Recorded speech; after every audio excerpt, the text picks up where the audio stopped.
Ruth, capítulo 1. A introdução da história de duas mulheres que foram terrivelmente devastadas pelas circunstâncias da vida, mas que houve uma reviravolta pela ação e a intervenção de Deus. Ruth, capítulo 1.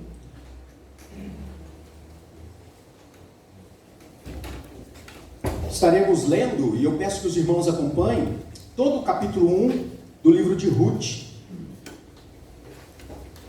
Texto relativamente longo, que requer a nossa atenção aos detalhes. Noemi e Ruth. Diz-nos assim o texto da palavra do nosso Senhor. Nos dias em que julgavam os juízes, houve fome na terra, e um homem de Belém de Judá saiu para habitar na terra de Moabe com a sua mulher e seus 2 filhos. Este homem se chamava Elimeleque e sua mulher Noemi.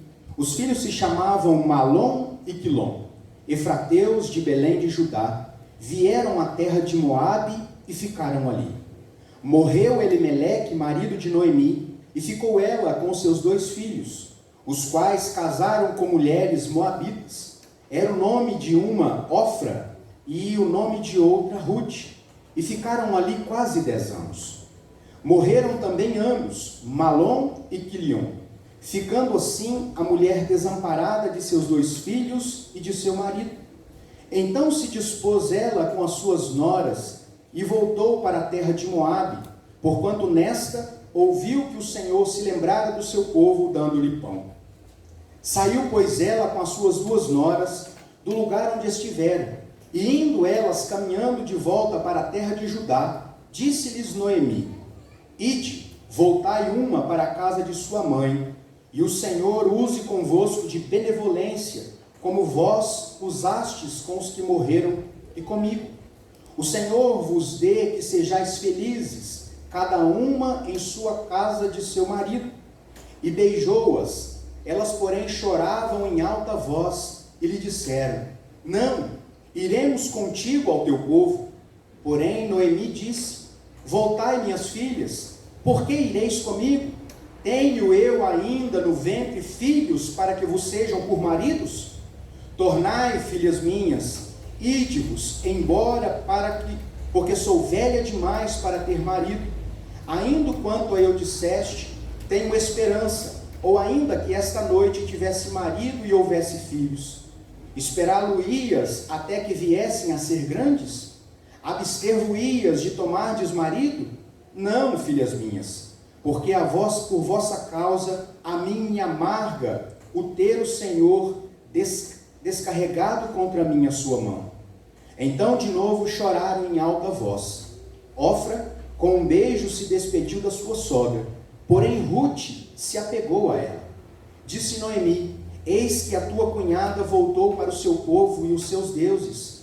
Também tu volta após a tua cunhada. Disse, porém, Ruth: Não me instes para que te deixe e me obrigue a não seguir-te, porque para onde quer que fores, irei eu, e onde quer que pousares, ali pousarei eu. O teu povo é o meu povo, e o teu Deus é o meu Deus.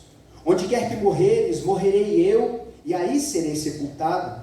Faça-me o Senhor com o bem que lhe aprouver, se outra coisa que não seja a morte me separar de ti. Vendo, pois, Noemi de que todo estava resolvido a acompanhá-la, deixou de insistir com ela. Então ambas foram até que chegaram a Belém. Sucedeu que ao chegarem ali, toda a cidade se comoveu por causa delas. E as mulheres diziam: Não é esta Noemi? Porém ela lhes dizia: Não me chameis Noemi, chamai-me Mara, porque grande amargura me tem dado o Todo-Poderoso. Ditosa eu parti, porém o Senhor me fez voltar pobre. Por que, pois, me chamarias Noemi, visto que o Senhor se manifestou contra mim e o Todo-Poderoso me tem afligido? Assim, voltou Noemi da terra de Moabe com Ruth, sua nora, a moabita, e chegaram a Belém, no princípio da cega da cevada. Até aqui, Deus querido, nosso eterno e misericordioso Pai, pedimos que o Senhor nos conceda a compreensão desse texto, e que na ação do Teu Espírito Santo possamos aplicá-lo às nossas vidas, em nome de Jesus Cristo, nosso Senhor. Amém. Irmãos, eu estou feliz. Eu estou muito feliz. E sabe, muitas vezes nós nos sentimos desanimados com muitas coisas que acontecem na nossa vida. Eu estou feliz com a minha vida, estou feliz por ter saúde, estou feliz com o ministério, estou feliz com a nossa igreja, estou feliz pelo grande privilégio que tenho de servir ao Senhor na cidade que amo.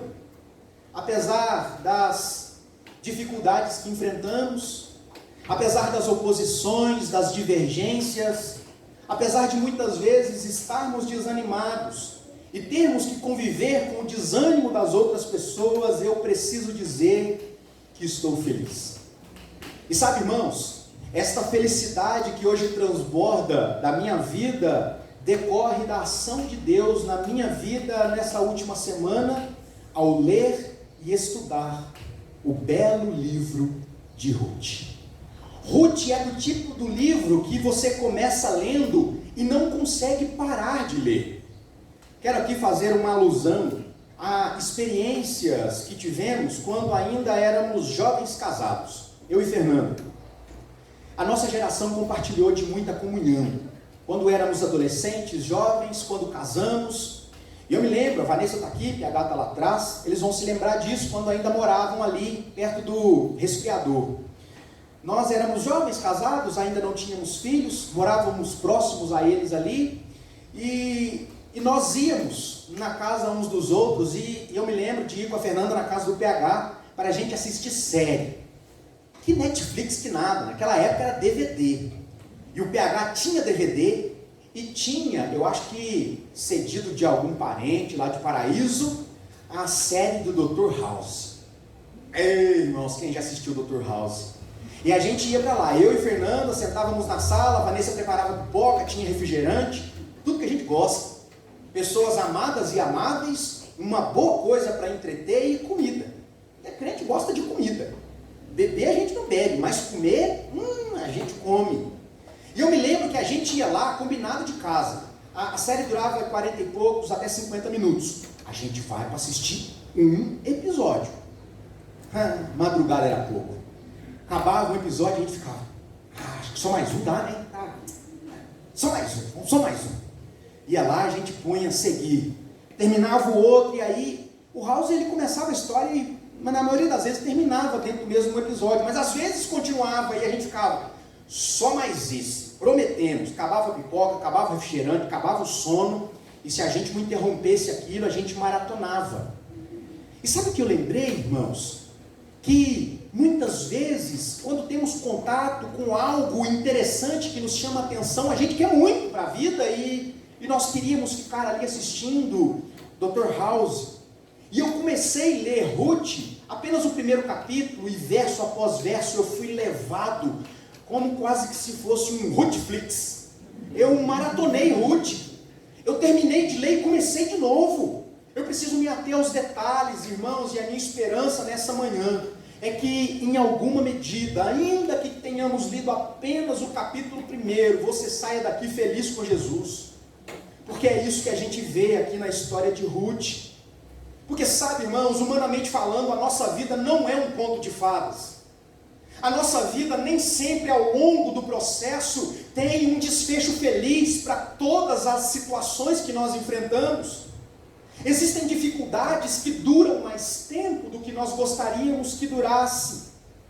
Quando nós olhamos para o livro de Ruth, nós percebemos a história particular de duas mulheres desamparadas, sozinhas, sem esperança, vazias de identidade de povo. E é importante, quando nós lemos a história e o desfecho da Ruthflix, Deus transforma o vazio em plenitude. Um tema fascinante que nós enxergamos dentro do livro de Ruth é que Deus tem a incrível capacidade de suprir o vazio que temos na nossa alma, ainda que não reconheçamos isso. Perceba que, embora a personagem principal aqui do livro e a grande heroína da história seja Ruth, a proposta de Deus em tirar o vazio de Noemi e preenchê-la, levando à plenitude, fica muito claro. Noemi começa a ser enriquecida por Deus quando Boaz, um conhecido, parente do marido dela, falecido, permite que elas, viúvas, se alimentem da colheita de cereais. A gente vê isso no capítulo 2, verso 18, no capítulo 3, verso 17. E ela experimenta a plenitude quase que poética da restauração da vida de Deus, lá no capítulo 4, quando Boaz casa com Ruth, e eles têm um filho com ela. Sabe, irmãos, é bonito demais para Noemi perceber que a linhagem da sua família não morrera, e isso era muito importante para aquelas pessoas. Em toda a Bíblia nós encontramos que nem toda atitude é sábia, mas todas as atitudes trazem consequências que precisam ser observadas. Nós temos aqui na família de Elimeleque o custo de uma desobediência. Elimeleque, homem de Deus, vivia em Belém, junto do seu povo, junto com o povo de Deus. E quando enfrentaram dificuldade, Elimeleque desconsiderou a promessa do cuidado de Deus para com seu povo. E ele pensou, vamos sair de Belém. E eles então saíram de Belém, foram em direção a Moabe. Sabe, irmãos, os moabitas, eles não criam em Deus. Eles tinham as suas próprias divindades, os seus próprios costumes. E Elimeleque então vai até ali, se instala ali, casa os seus filhos ali, e ele então se estabelece naquele lugar. Agora, a família de Elimeleque está inserido num contexto de um povo que não busca a Deus. E Elimeleque veio a falecer. Noemi ficou viúva, mas ainda tinham os 2 filhos para garantir a subsistência deles. O homem era responsável pela preservação da integridade física da família, bem como prover recursos necessários para a subsistência, para manter a linhagem da sua família. E as mulheres que se achegaram para a família, as 2 noras, elas integraram a família como quem vem para somar. Era isso que acontecia. Aqui, meus irmãos, o contexto, estas 2 mulheres fizeram parte da família de Noemi, e naquele momento elas pertenciam àquele contexto. No entanto, com o passar dos dias, morreram os 2 filhos, e as 3 ficaram viúvas. Irmãos, existia uma lei no tempo dos juízes aqui, que se estendeu depois disso, que era necessário durante a colheita deixar determinados lugares com colheita, para que os menos favorecidos pudessem colher, para que os menos afortunados pudessem ter o que comer, para que as viúvas pudessem ir ali e apanhar o resto das espigas, e assim conseguir a subsistência, porque não tinha homem dentro de casa para fazer isso, para trabalhar. Não tinha pensão do INSS, não tinha absolutamente ninguém que pudesse auxiliá-las na sua vida. E Noemi já era velha, de avançada idade, não tinha perspectivas de um novo casamento, e as 2 noras estavam vinculadas a ela. Noemi então toma uma decisão e diz, olha, eu vou voltar lá para o meu povo, mas eu quero sofrer sozinha, vocês são novas. Existia um costume, uma lei, que quando o filho morria, a mãe poderia gerar um outro filho, e esse irmão do falecido casava com aquela que estava viúva, para que ele mantivesse a sua linhagem. E Noemi diz, eu não tenho condição de casar de novo, Como é que vocês vão esperar eu me casar, gerar um filho, para que então vocês possam ter um novo marido? É vida sofrida demais, não vale a pena. E elas se apegaram a Noemi e disseram: não, a gente quer ficar junto com você. Noemi então insiste com elas. Ofra parece tomar a decisão mais sensata e diz: tchau, até logo. Com um beijo se despede e volta para sua casa, para a casa de seu pai, para quem sabe casar de novo, refazer a vida. Mas é interessante, meus irmãos, que Ruth faz diferente. Ruth olha para ela e diz: não faz isso comigo. Eu quero recomeçar minha vida com a senhora. Eu quero cuidar da senhora. Eu quero estar junto com a senhora. E sabe, irmãos, as atitudes de Ruth nos ajudam a enfrentar as dificuldades da vida e entender que às vezes, mesmo quando tudo parece perdido, obscuro demais, quando a esperança parece ir embora e a gente não consegue encontrar uma solução, é necessário prosseguir, é necessário continuar caminhando. E por isso eu gostaria de destacar aqui duas atitudes de Ruth para a nossa reflexão. A primeira delas, amor e comprometimento.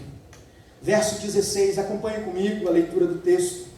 Em resposta a Noemi, Ruth diz assim: não me instes, não insista comigo para que te deixe e me obrigue a não seguir-te, porque aonde quer que fores, eu irei. Onde quer que pousares, ali pousarei eu. O teu povo é o meu povo, e o teu Deus é o meu Deus. Meus queridos irmãos, você entendeu a declaração de amor dessa mulher para com a sua sogra? Às vezes a gente lê esse texto e parece confundir com a declaração apaixonada de um esposo para com a esposa. Onde você for, eu for. Onde você estiver, eu estou. Aonde você foi enterrado, eu quero ser enterrado, porque a minha vida te pertence.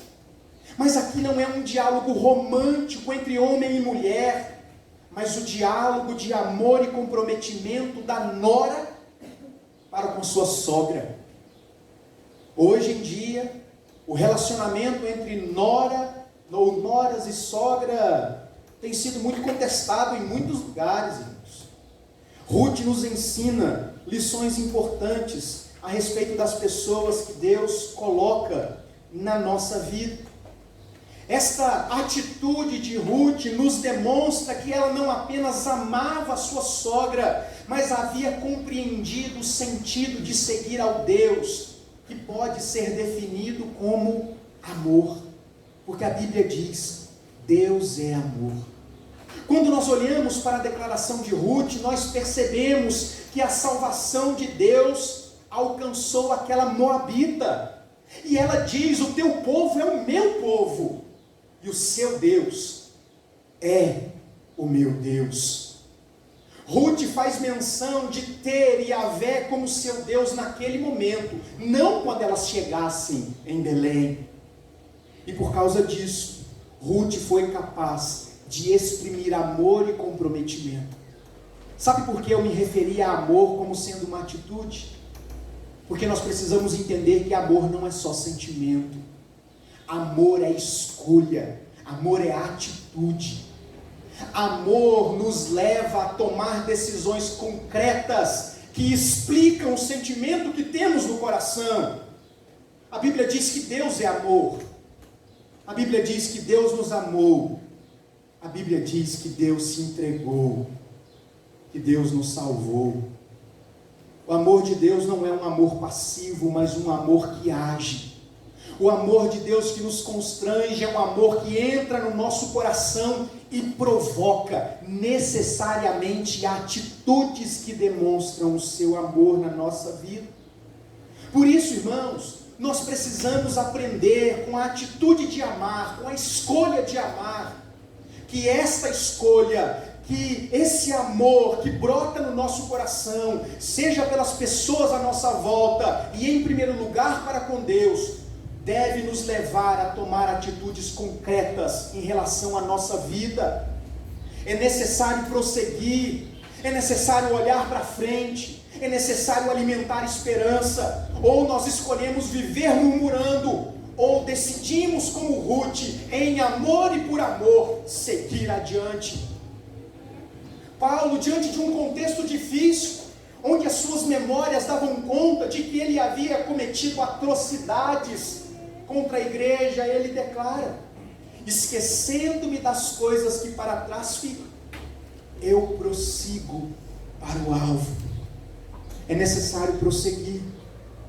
Uma segunda atitude de Ruth, que salta aos meus olhos quando continuei a leitura, é a necessidade de confiar em Deus. Confiança não pode ser discurso.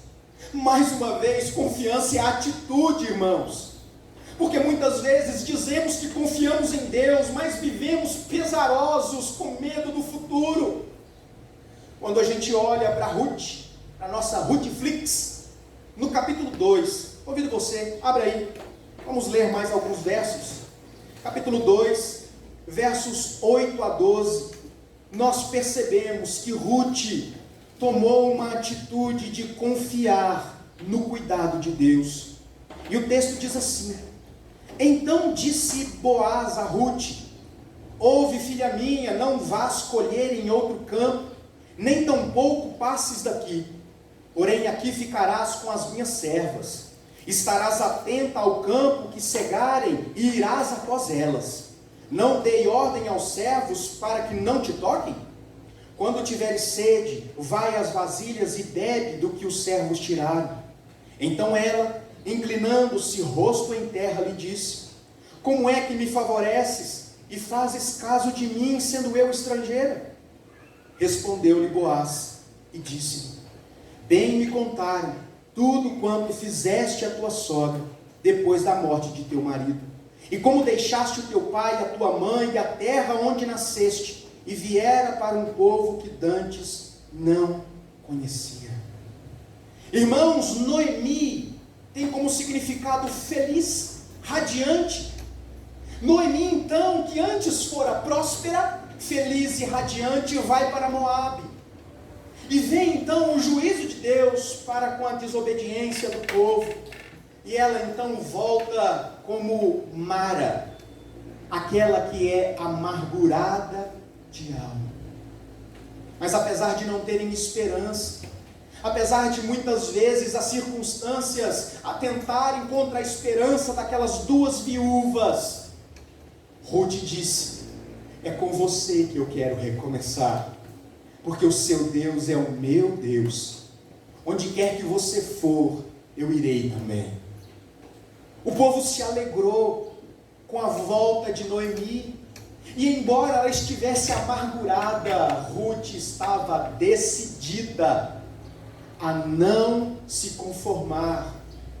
E ela então vai à luta. Como eu disse, não tinha INSS, não tinha um marido para que pudesse suprir as necessidades. Então, irmãos, o que acontecia era que, quando eles colhiam, determinados lugares da colheita deveria ficar sem colher, para que os menos favorecidos pudessem colher. E ali estava Ruth, arregaçando as mangas, curando as feridas da alma, seguindo adiante, prosseguindo na sua vida. E foi então que Boaz chega. E é interessante, irmãos, que quando a gente lê o texto por completo, a gente entende que Boaz não tem a princípio uma visão romântica para com Ruth. A gente percebe que ele está querendo saber quem que é essa que está entrando nas minhas terras. Então os servos contam a história de Ruth, a abnegação de Ruth, o cuidado de Ruth, o amor de Ruth, a confiança de Ruth. E ele então chama ela e diz exatamente o que lemos: ei, pode colher aqui, não se preocupe. Alguns diriam que Ruth chegou nas terras de Boaz por acaso, mas nós precisamos reconhecer que Ruth chegou ali por providência de Deus. E ela foi acolhida pelo dono da seara. Boaz era o senhor daquele campo, e ele disse: fique aqui com as minhas servas, colha o que você precisar junto com elas. Já dei ordem aos meus servos para que não te toque, não fique com medo deles. eles vão me obedecer. Ruth então se prostra em agradecimento. Por que você está sendo bom para comigo? E então Boaz esclarece: eu ouvi a respeito da sua história, Ruth. As nossas atitudes trazem consequências. Se a atitude de Elimeleque em desobedecer a Deus e fazer alianças com Moabitas foi trágica, a atitude de temer a Deus e ter Yahvé como seu Deus, ter o amor como uma atitude, trouxe consequências benéficas a Ruth e a Noemi. A história de Ruth nos ensina muito a respeito da soberania de Deus, como a providência de Deus se manifesta, mesmo em meio a um cenário de desobediência, em Elimeleque sair de Belém, ir a Moabe, casar os seus filhos ali. Deus nunca perdeu o controle da situação, irmãos. E quando a gente avança no tempo, 1000 anos depois, Mateus capítulo 1, verso 5, sabe o que você vai ver? Ruth, a Moabita, fazendo parte da genealogia do Cristo. Sabe o que é isso, irmãos? É Deus nos mostrando que Ele escreve a nossa história. E até mesmo nos dias de dificuldade, Deus está no controle, e isso foi suficiente para Ruth. Isso nos ensina que a salvação alcança aqueles que creem. Enquanto os judeus se fechavam dentro de si, Deus estava mostrando que a salvação é para os que creem, alcançando Ruth. E nas entrelinhas da história, Deus preservava a genealogia de Jesus Cristo. A soberania de Deus ainda é revelada em muitas outras atitudes no livro de Ruth. Irmãos, Boaz, ele era parente de Elimeleque. Noemi não sabia disso. E no dado momento da história, Boaz compra de novo as terras que pertenciam a Elimeleque, devolve a Noemi, restabelecendo a dignidade daquela mulher. Ele casa com Ruth, ele tem um filho com Ruth. Noemi então vê a preservação e a continuidade do nome da sua família. E apesar das circunstâncias serem terríveis, Deus estava no controle de cada um dos fatos. E o que nós concluímos disso, irmãos? E o que isso tem a ver com a nossa vida? Qual o desfecho dessa história? A redenção. Deus nos redime. Deus é aquele que nos compra para si. Boaz junta os anciãos e diz: vocês são prova que eu estou comprando aquilo que pertencia a Elimeleque, devolvendo. Aquilo que estava alienado, fora vendido, eu compro, eu pago o preço e devolvo. A história dessas mulheres é uma história de redenção. A história do povo de Deus é uma história de redenção. Quando nós olhamos para a nossa vida, quando nós percebemos o quão longe de Deus estávamos, como o pecado tirou a nossa esperança, e Deus age com amor, e Jesus morre. A Bíblia diz que nós fomos redimidos, e o significado é comprados, não foi de graça. Irmãos, Ruth e Noemi nos representa aqui. Deus tem escrito a história de redenção do seu povo. O conceito bíblico de redenção é pagar o preço e trazer de volta. É um sinal de pertencimento. A mensagem do livro de Ruth é uma mensagem que nos ajuda a perceber que o mundo é mau. A gente vai ficar doente. Se você não pensou nisso, você vai morrer. As pessoas à nossa volta vão morrer. As pessoas vão desanimar na igreja, vão caluniar você, vão te trair pelas costas muitas vezes. Mas isso não é toda a história. Não é toda a história. A nossa alegria não está está nestas coisas, mas na redenção que vem em Jesus Cristo, nosso Senhor. Irmãos, Ruth nos ensina a olhar para Jesus. Para onde você tem olhado? Onde você tem fixado os seus olhos? Olhe para Jesus e prossiga. Pastor, está doendo, prossiga com dor. Pastor, eu estou triste, prossiga com tristeza. Porque Deus não nos desampara.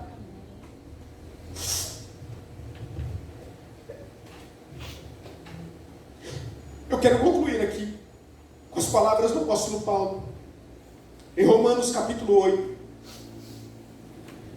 capítulo 4, verso 8 a 15, quando ele fala do poder de Deus. E ele diz assim: em tudo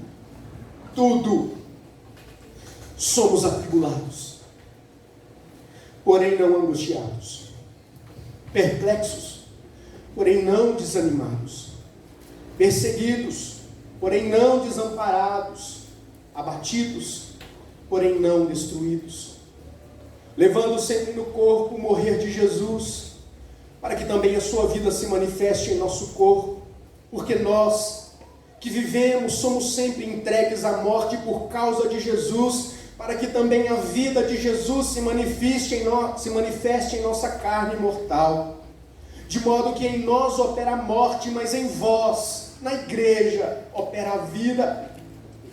Tendo, porém, o mesmo espírito da fé, como está escrito: eu criei, por isso é que falei.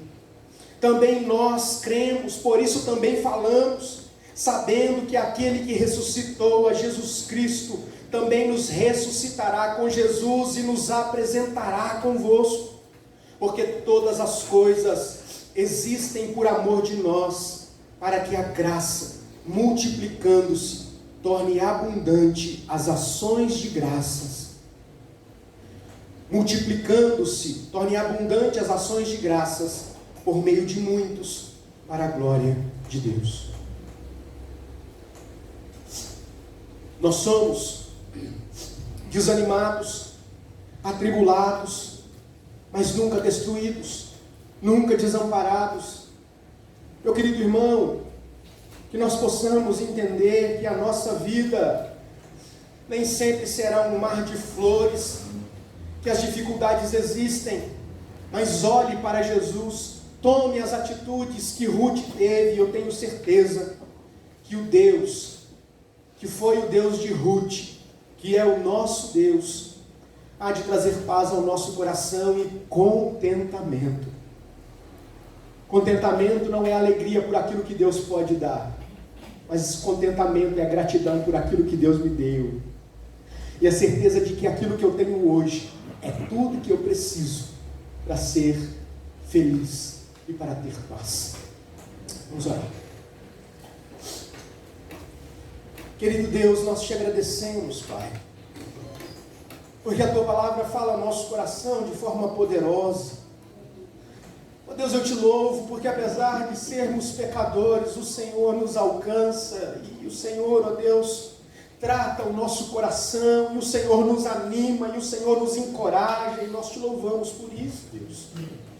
Obrigado, Pai, porque o Senhor nos chama a atenção, para que a nossa alegria esteja no Senhor, para que a nossa força seja o Senhor, e por isso eu peço, Deus, em nome de Jesus, sobre a minha vida, sobre a vida dos meus irmãos que aqui estão, sobre aqueles, ó Deus, que estarão assistindo pela internet, que o Senhor, ó Deus, nos fortaleça, que o Senhor, ó Deus, nos faça perceber que é tempo de prosseguir, que é tempo de caminhar, de avançar, crendo, ó Deus, no amor do Senhor que é derramado sobre as nossas vidas, que o Senhor é aquele que conduz a história e que, portanto, apesar das lutas e dificuldades, o final da nossa história é a redenção. O final da nossa história foi escrito pelo Senhor e conquistado por Jesus Cristo. Não há o que temer. Que o Senhor, ó Deus, possa trazer paz ao coração de cada um. Que o Senhor, ó Deus, leve sobre si, ó Deus, toda a angústia. Ó Deus, tudo aquilo que tem trazido pesar aos corações, que o Senhor transforme, ó Deus, a inquietação, a dúvida, a incerteza e paz. Paz, ó Deus, no cuidado do Senhor para com a sua igreja. Que o Senhor, ó Deus, seja glorificado, que o Senhor seja honrado por aquilo que Tu és. E o Senhor é o nosso Deus, o Deus a quem servimos, o Deus que amamos. Muito obrigado, Senhor, em nome de Jesus. Amém. Amém.